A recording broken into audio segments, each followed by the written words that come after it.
Hello, my friends. Welcome to Talk to Me Tuesday for Tuesday, September 26th, 2023. This is Jennifer.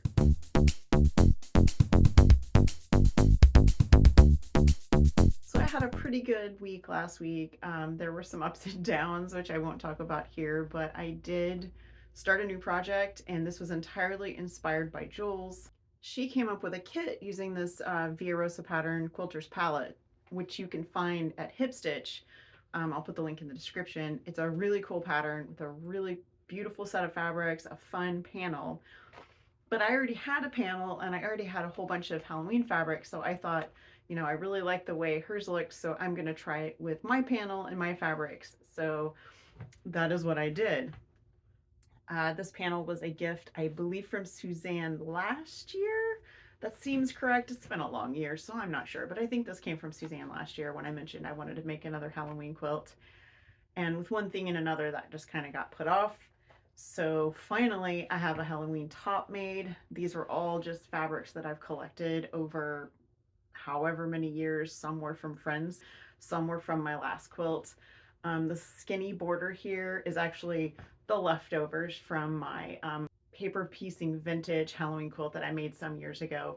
So yeah, I can't quilt this yet, but I am getting closer to hopefully being able to quilt again. And so I couldn't help it. I had to make this quilt top. It went together really quickly. It's very easy. It actually took me longer to square up the panel than it did to do most of the rest of the quilt top.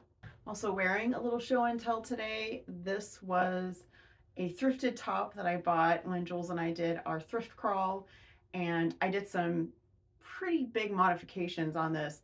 So these are the original seam lines for the shirt, but it was a scarf shirt, so it had, I didn't take pictures, guys. I'm sorry, I'm a professional. Anyway, so it was sewn with the front and back flat together, and the seam allowance was on the outside. It was extremely wide, so I actually cut off about 6 inches from the outside. I opened this seam and serged this, so this little seam is serged, and then I did a 1/4 inch seam on the inside to bring this to the inside. The gathering was already there. The fabric is just so gorgeous, I couldn't resist it, but it was a little bit too wide for me. It looked a little weird on me, so I went ahead and just cut that down, and it makes me want to make more tops like this. I love this fabric. I love how bright it is and cheerful, and I love the way it fits. Last week I showed you the little pumpkins that Jules and I made while she was here, and I had an opportunity to paint the ones that weren't already painted, and I wanted to show those off. This is the one I did the least amount to. This is the one that had it was a little short because we didn't have quite enough. I did go ahead and paint the eyes and the nose and the mouth yellow, and I put glow-in-the-dark paint on these, so I'm going to try to get some footage of that for you guys. This also has a clear coat on it just to protect it, so that if I do anything with this, that this paint will stay intact. This next one was the plain plaster that you can see it on the bottom. This was the plain plaster pumpkin, and again, these are all candle holders that we made, and I painted it and added some little glitter drips, and it's also clear coated, and it has glow-in-the-dark paint. This one was a little tricky.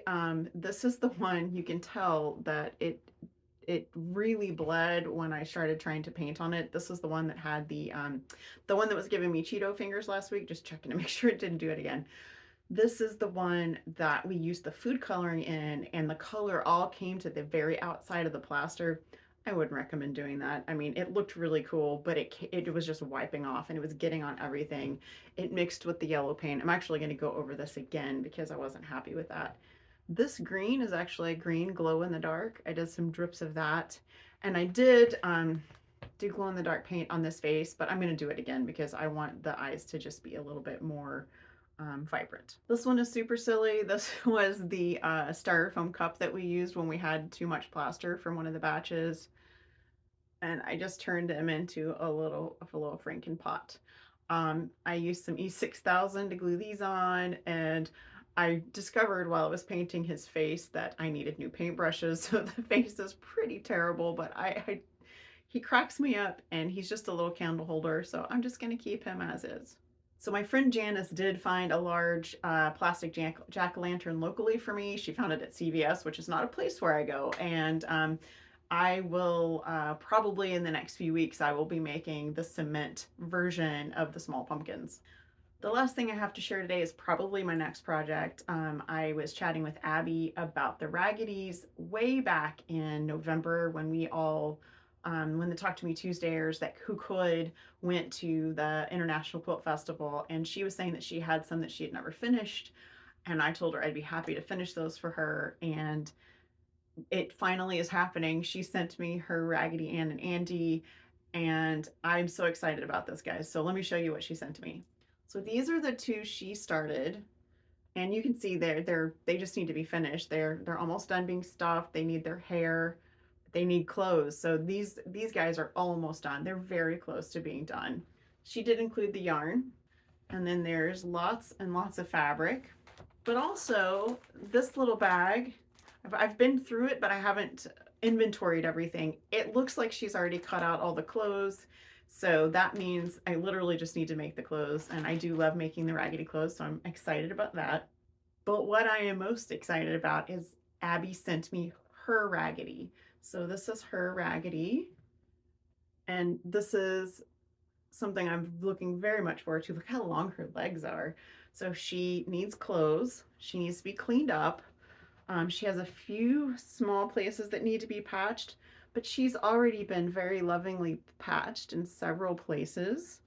And I will just clean her up and get her patched up and make her some new clothes.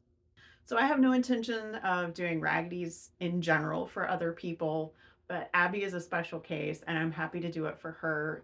This is more of a, uh, it's sort of a passion project to rescue unloved and homeless Raggedy Ann and Andys so that they can go on to be a child's toy again, and that's very exciting for me. So I am happy for that, and I'm delighted to be able to do this for Abbie and to get those back to her. So guys, that is going to be it for me. I hope you have a really wonderful week. I hope you have a crafty week, and I will see you guys next week. Bye.